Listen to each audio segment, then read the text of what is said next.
other guys. The new gang would become the most powerful in the Twin Cities. They called themselves the White Tigers. In our culture, the tiger is one of the most feared things, of all creatures, the White Tigers. We're here to protect our own. In addition, dozens of other Hmong gangs formed. The goal of these new gangs, however, soon turned from protection to criminal enterprise. Their target, other Hmong people. Hmong elders, a lot of their cash and valuables are kept at home, hidden in closets or what have you. So a lot of the gangsters, they know this. So they know where to go when they want a quick hit. The gangsters also knew when to strike. They know that some of the temporary employment agencies used to pay cash every day on Thursday. So every day on Thursday we had armed robberies going on. These new bangers were small, secretive, and extremely ruthless. They're 5'4", 5'5" tall. People think, they're not going to be very violent, and that's not the truth. If anything, I think they're more violent because of that. They're younger. They don't think about the consequences of what they're doing. They think that we're just a little small gang and can do nothing. But after a few shootings, we showed them who we really are. They were missing just one thing: firepower. A couple of our friends got into it with the skinheads. He worked two of them with the nunchuck. They came back with the 22 shooting at him. He was like, oh man, we need some guns. And one of my guys was like, hey man, we gotta hit a gun store, man. So we went through the yellow pages and it said, Bill's Gun Shop, over 10,000 guns. Wow, that's a lot of guns. Tommy and his homies cased the store for a week, noting when the police patrolled the area. And we knew right around like 1 o'clock, 2 o'clock there was nobody coming through there. So we hit the store. Their break-in was bold and terrifying, and became the gang's calling card. They would steal a car and they would drive it through the front of a gun store, and then they would go inside the gun store. Once inside, the gangsters worked with extreme precision and focus. There'd be a group that would start breaking the glass out of the gun cases, and the next group would follow in behind with duffel bags or pillowcases and scoop up all the handguns. They walked away with an impressive arsenal of weapons. There was shotguns and rifles right on the side of the window, so we just grabbed the guns. They'd be in and out of that gun store in a minute and a half. Smash and grab.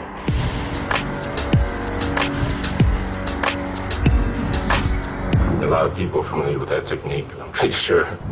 The White Tigers were armed and dangerous. Their violence spread to anyone who got in their way, even at family arcades like this one.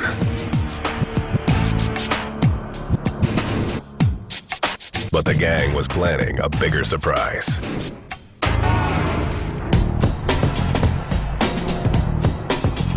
In the early 1990s, the Hmong community continued to grow in the Twin Cities. They began to organize an annual July 4th soccer festival, which became a big cultural event. While the rest of the community viewed the festival as a celebration, the gangs used it to settle conflicts with one another. It's, the 1 or 2 times out of the year that you can be sure to find your enemies. So people use that as a way of getting to people they want to get to. In 1991, the White Tigers planned a brutal surprise for a rival Asian gang at the soccer festival. We came with, 3 duffel bags full of guns. But we didn't bring them in, we had the girls bring them in. When the rival gang showed up, Tommy and his fellow White Tigers made their move. I whistled for the girls to come by, and they came by with the bags. As soon as they unzipped those bags, everybody's just grabbed a gun out of there. In seconds, the playing field became a battleground. I just unloaded on them. I don't even know if I hit them from where everybody says, I hit them. Though no one was killed, the shooting terrified the Twin Cities and put the White Tigers on the map. A rival Hmong gang was about to make its mark, however. 2,000 miles away, near the farmlands of Northern California, Menace of Destruction, or MOD, was taking shape. MOD expanded throughout the early 90s, forming cells in cities with a large Hmong presence throughout Wisconsin, Colorado, and North Carolina. By the middle of the decade, as the Hmong population migrated to the Twin Cities, so did MOD. They also began recruiting school kids, like two.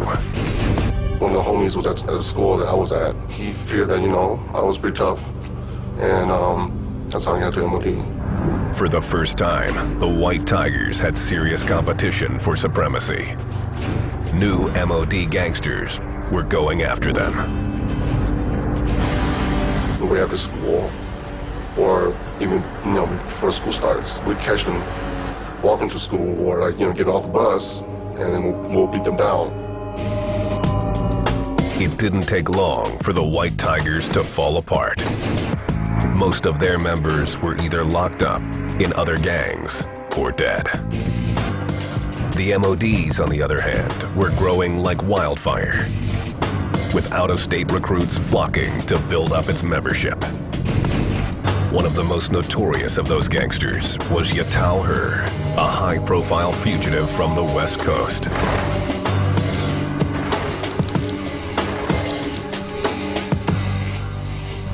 Yatao was 21 years old, with a longer rap sheet than many career criminals. December 2004, California. Yatao Her was doing time for assault with a deadly weapon when he escaped from a work release program. One of the hardest guys I know, hard at heart, came up here, to see the homies in Minnesota. Along with secrecy, one of the cornerstones of the MOD code is the concept of helping fellow members. A wanted man in California, Yatao fled to Minnesota, where he knew he'd be safe. Yatao Her would use the lessons he learned gangbanging in Fresno to rise to the top of the MODs in the Twin Cities. His presence would incite the gang to never-before-seen levels of violence. These guys are MODs. These guys don't particularly go after anybody for no reason.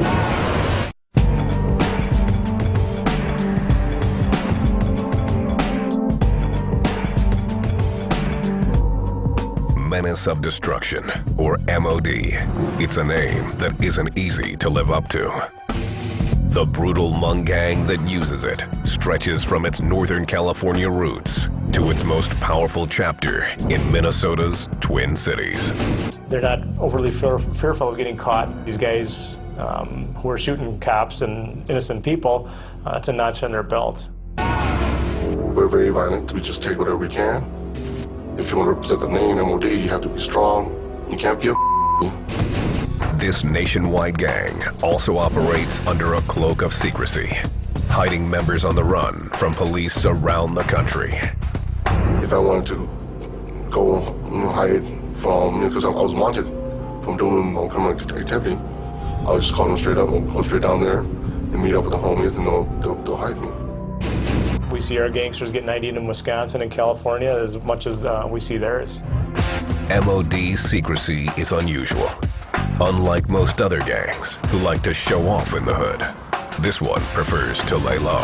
It's dangerous. If they sit on a specific street corner or a specific park all the time, the rival gang members are going to know they don't want to be a target. MOD specializes in the art of surprise as a way to keep their enemies off balance. So we stay at our own houses, behind closed doors.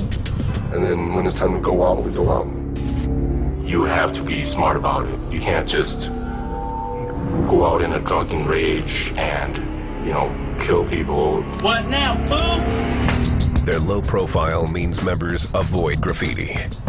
The lack of tagging makes it tough for law enforcement to track their turf. Don't see a lot of the graffiti. It's not like you see in the black gangs and Hispanic gangs where they're marking up walls of apartment buildings. They're not claiming that area for their self. They're so spread out and living in so many different areas that there's no reason for it. This tight-knit Hmong community means gang members all know one another. This means that getting inked, which is required in some gangs, is optional for MOD. If you want that MOD tattoo on your body, go ahead. If you don't want to, that's fine, because we know you're a member already. It doesn't really matter if you have a tattoo or not. Most do get tats to show their gang pride. You're going to see the MOD. You're going to see tattoos that might just say Menace. You'll see them on their back, chest, arms, necks. The most common MOD tat is the code 301. This code becomes clear when gangsters throw down their MOD hand sign. That 3, it turns into an L. And then the O is the 0 is the letter O. And then if you loop that last one, it looks like a D. The gang's colors vary from state to state. Minnesota, we're blue. In Wisconsin, it's red. California is red. Colorado's gray. North Carolina's blue and red. So color don't really matter to us as long as we hold the name MOD. MOD has virtually no hierarchy, but each set has a leader in charge. There is no structure. There's a shot caller.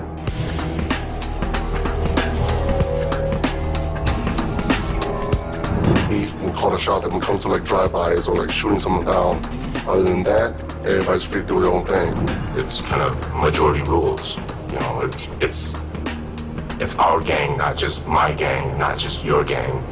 We've learned to put our heads together and come up with, you know, better ideas. The shot callers tend to be older gang members, a reflection of the Hmong culture's reverence for the wisdom of age. They probably committed more crimes. They've gotten a little bit wiser in how they're doing their crimes, and they can pass it on to the younger kids on what to do and what not to do and how not to get caught. It's like the older you are, the longer you are in the gang, the more respect you give them. So it's kind of like rank. I was one of the shot callers, because what I said makes sense to people. Joining the gang requires that members prove they're down for the cause. We test you.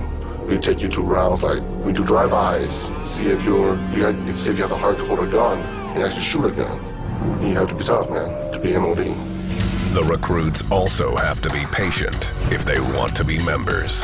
A person would have to hang around with MOD for like a good 9 months to a year before we jump them in.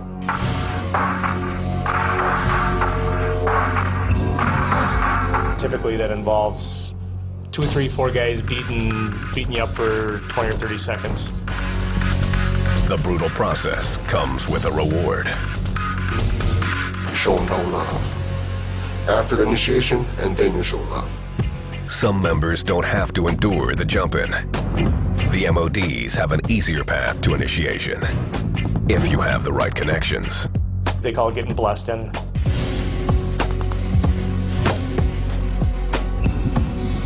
That would just be, you're my brother, your brother's, I'm cool, your brother's cool, we're just gonna let him into the gang. Once a member is in, there are 3 simple rules he must follow. Don't ever turn your back on a homie. Don't ever leave your homie behind. You snitch, you die. You snitch, you die. That's how it is. The consequences for breaking the first 2 rules are severe, but not deadly. You will get violated.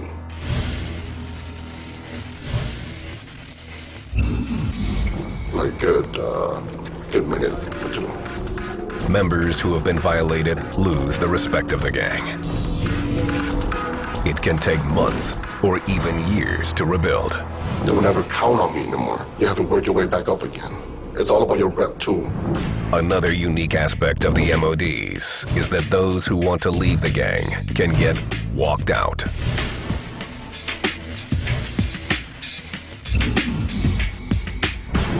There are strict conditions for this exception. You go and get married, and you walk free. If you want to turn your life around, as long as you still remember us, we still remember you. We'll let you go. Not everyone gets a free pass, especially if a gangbanger flip-flops.